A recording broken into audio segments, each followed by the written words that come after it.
Hi and welcome to the winter in the UK. I'm in Hampshire in the UK, and I wanted to talk about how I got my first Harley. I knew that I wanted a Harley.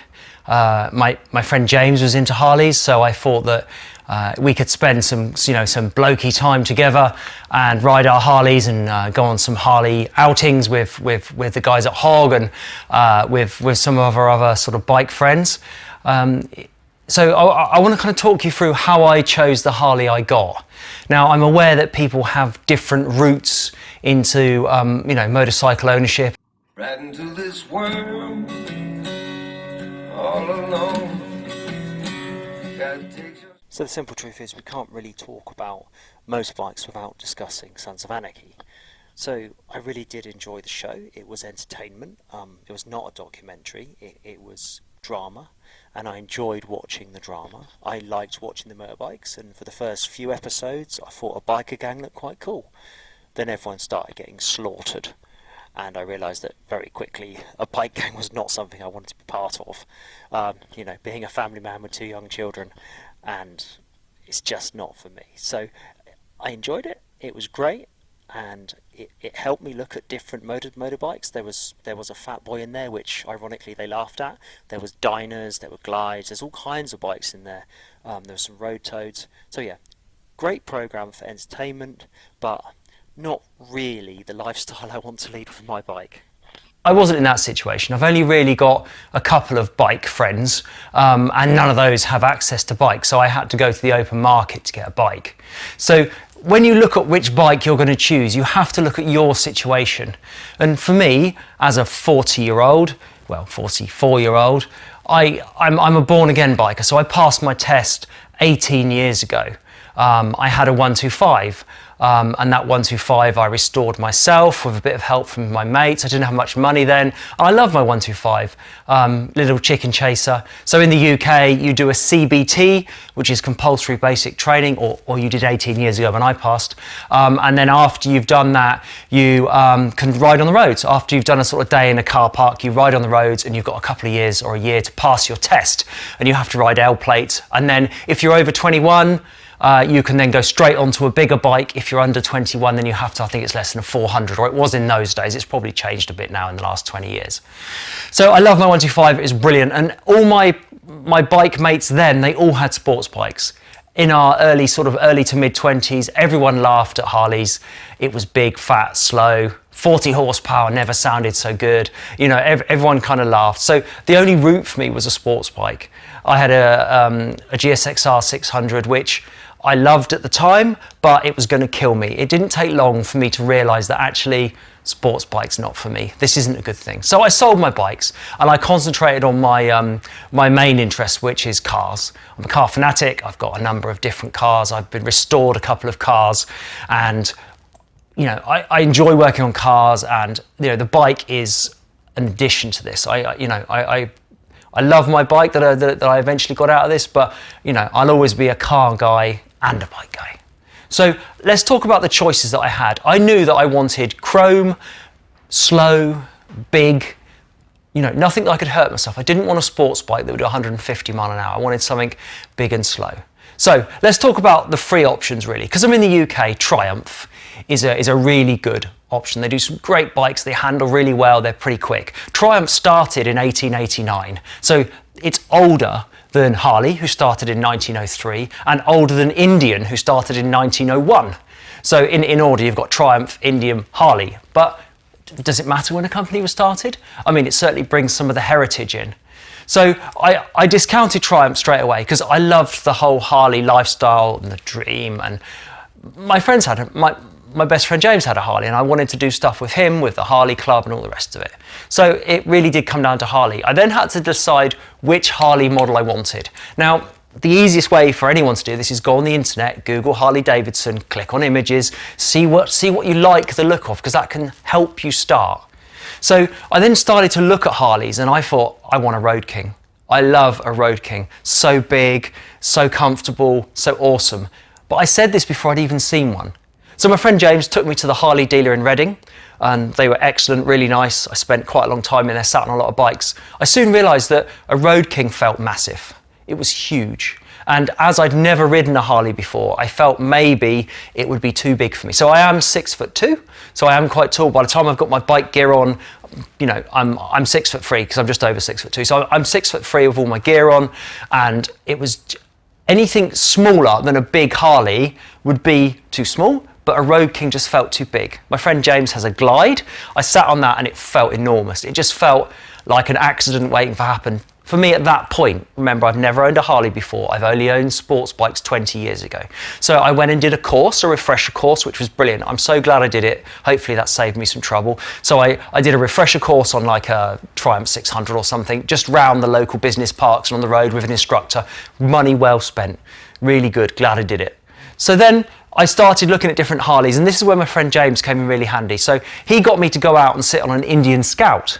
So I was keen on a Harley, and I liked the Indians. And I sat on the Indian Scout, and I'll see if I can put a picture up. And it was so small, it felt like I was sitting on it, and it just felt so small. So I soon discounted the Indian Scout, and it was all blacked out. It didn't really have a lot of chrome, and I really wanted fins and chrome, you know? I think for me, that's what a Harley is. It's black, and it's got fins and chrome.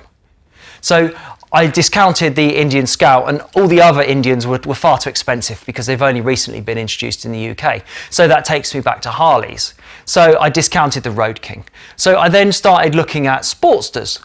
Very cool. Everyone loves a Sportster. So the Sportster is an awesome starter Harley from what I understand. You know, smaller engine, easy to put your feet down, weigh a lot less than the big twins. Great bikes. But again, I sat on it in the dealer and it felt so small, and I felt I couldn't get my feet on the pegs. And I know they can be adjusted, but even with the adjustment at 6'3" and long gangly arms, I just felt like I dominated the bike and it was just too much. So I then looked at small bikes, and I again went back to Road King saying, oh, I can do it. I'll get myself a Road King Police. And of course, Road King's a good value. So at that time, I'd set my budget to 5,000 English pounds, and I could get a Road King, a fairly tatty one, it has to be said, for 5,000 pounds. Now, the interesting thing is Harleys in the UK are priced quite expensive. 5,000 pounds is barely starter money. You're into Sportsters for that, maybe a tatty Road King. Glides are always a bit cheaper because they're very big, and you know, so there was a possibility of a Glide. So I was looking at bikes around that angle. Then I started thinking, well, if I'm into classic cars, why don't I look at a classic Harley?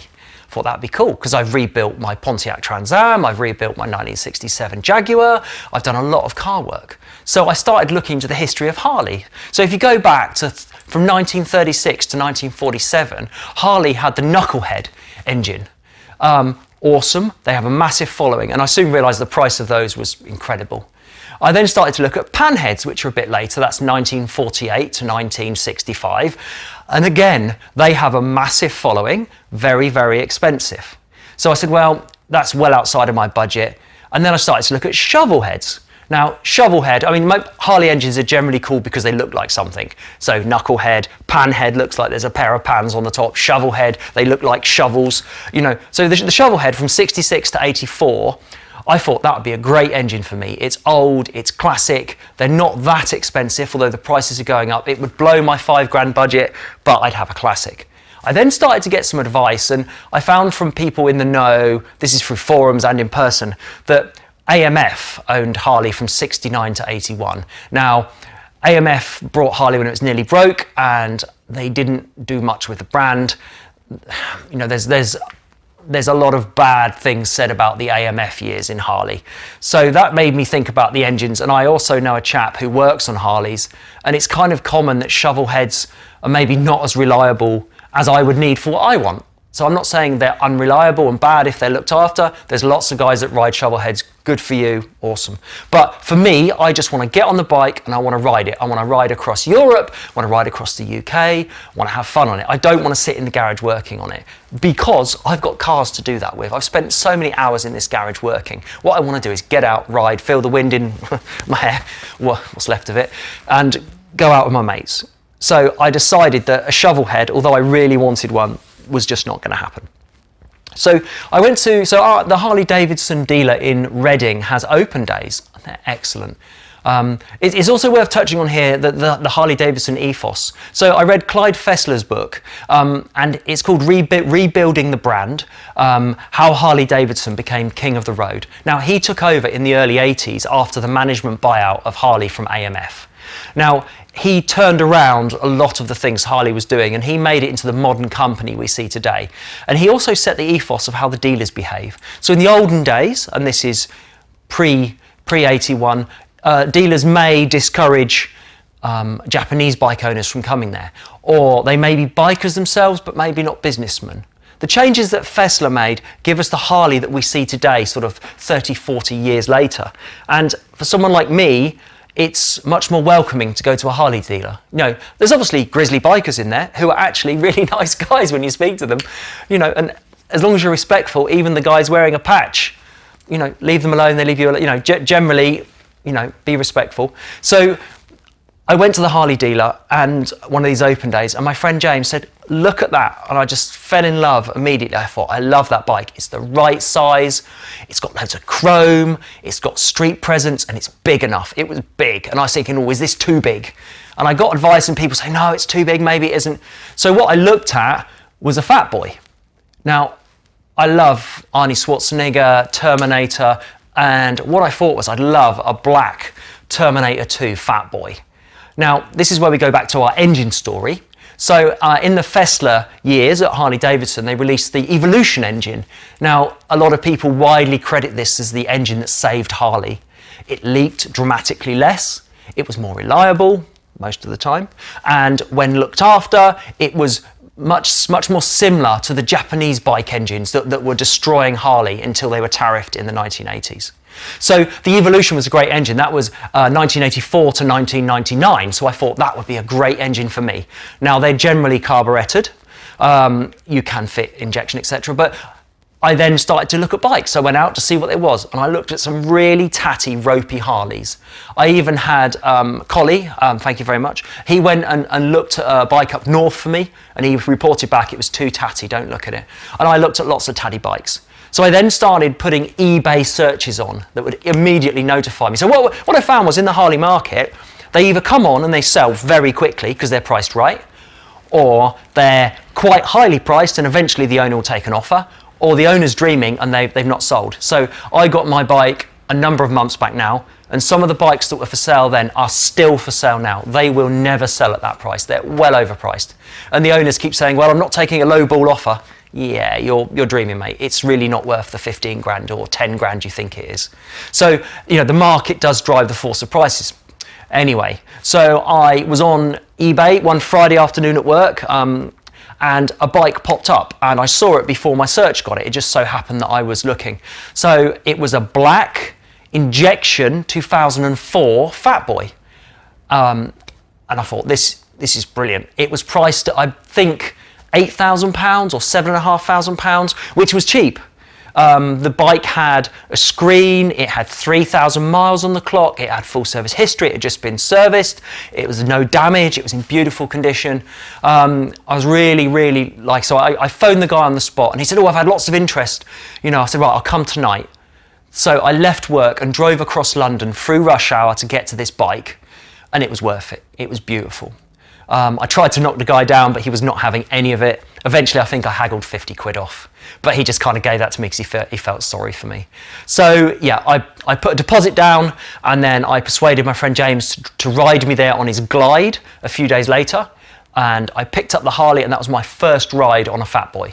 So I'd sat on them and I'd looked at them and I decided that I could handle the weight, but I hadn't ridden one at that point, partly because the dealer only had 2019 models in stock. And of course I'm buying one that's 20 years old, or 15 years old as mine is. So it wasn't really a good test. So anyway, I picked up the Harley, rode back with James, behind James from London to my house, which is, 60 miles.